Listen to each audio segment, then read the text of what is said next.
Militer Indonesia bisa dibilang golongan elit karena mengoperasikan helikopter serang kenamaan dunia AH-64E Guardian.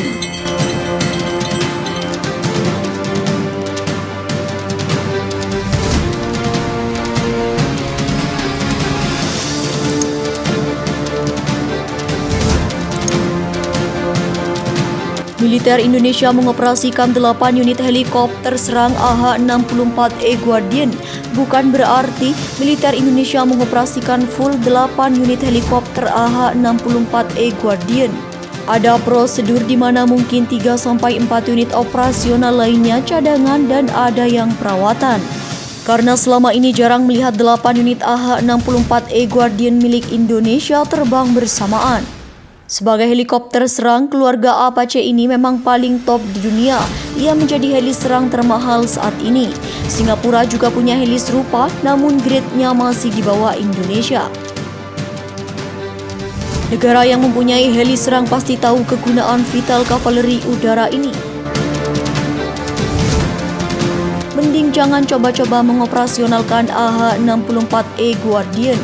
Indonesia dimungkinkan membentuk Combat Aviation Brigade bila memiliki AH-64.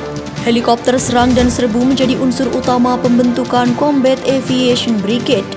Pasukan akan naik helikopter menuju titik sasaran, diterjunkan dengan roping lalu menjalankan misi. Begitu cepat, ringkas dan tak buang-buang energi. Keberadaan helikopter angkut akan sangat berguna dalam misi mobile udara. Indonesia punya 2 helikopter mematikan, yakni AH-64E Guardian dan Sea Monster Mi-35 Hind E. Kedua-duanya sudah mendapat pengalaman tempur, di mana saat ini Rusia menggunakan Mi-35 untuk menghajar Ukraina. Kemudian AH-64 Apache yang digunakan di berbagai konflik bersenjata Timur Tengah. Jenderal Andika Perkasa waktu masih menjabat Kasat pernah menuturkan bahwa Indonesia haruslah memperbanyak armada rotary wing semacam helikopter. Bahkan ada keinginan Andika di mana militer Indonesia harus punya V-22 Osprey. Bukan hanya helikopter Osprey saja, dalam daftar alutsista yang kami sempat usulkan ada helikopter AW dan Black Hawk juga. Soal V-22 Osprey, Cina membeberkan akan sangat berguna bagi Indonesia memilikinya. Kemampuan Indonesia untuk melakukan operasi pertahanan aspek maritim akan terdongkrak dengan kehadiran Osprey. Gedung Putih juga menyetujui penjualan 8 tilt rotor MV-22 Block C Osprey terbaru ke Indonesia dengan total harga hingga 2 miliar US dollar. Penjualan senjata ini berbeda dengan penjualan senjata pada umumnya. Pesawat tilt rotor MV-22 Block C Osprey dianggap sebagai senjata dan peralatan teknologi hitam Amerika Serikat dan tidak mudah diekspor. Menurut militer Indonesia, pembelian pesawat tilt rotor MV-22 Block C Osprey akan digunakan untuk patroli maritim, bantuan bencana laut dan bantuan kemanusiaan. Tetapi jelas ini sepenuhnya retorika.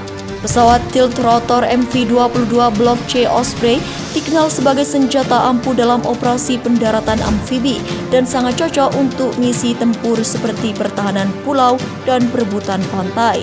Indonesia sebagai negeri 10.000 pulau membeli pesawat operasi khusus semacam ini, di satu sisi untuk memperkuat pengelolaan pulau dan di sisi lain untuk mempersiapkan persaingan sumber daya laut di masa depan.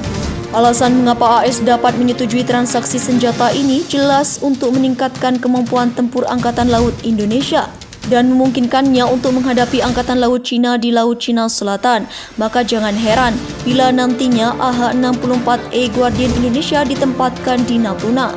Hal itu untuk memperkuat coastal defense Indonesia yang terbilang masih lemah. Meski bisa dibilang agak tak pas menggunakan AH-64E Guardian di Natuna, namun kehadirannya bisa menimbulkan efek deteran bagi Cina.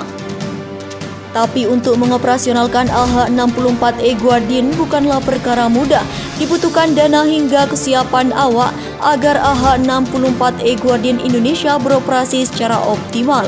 Asia Times pada 21 Februari 2022 menjelaskan jika Indonesia nampaknya kesulitan menjaga tingkat readiness AH-64E Guardian miliknya.